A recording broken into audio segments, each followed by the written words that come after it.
süt berip mı? Miyavga? Sip baba.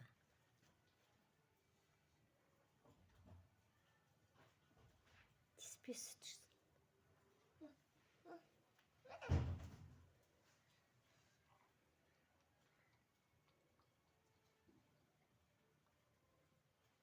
Tespih.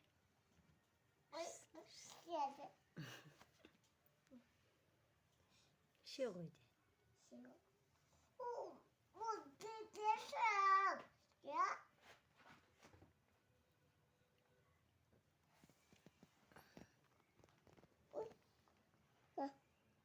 Ne?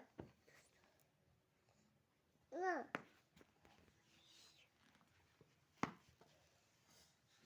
Ne?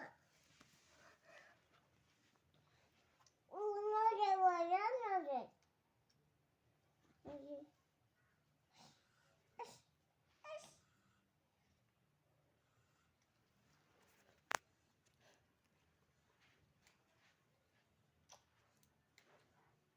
İşte. İstep oturgan ko'rsat. İşte bunu.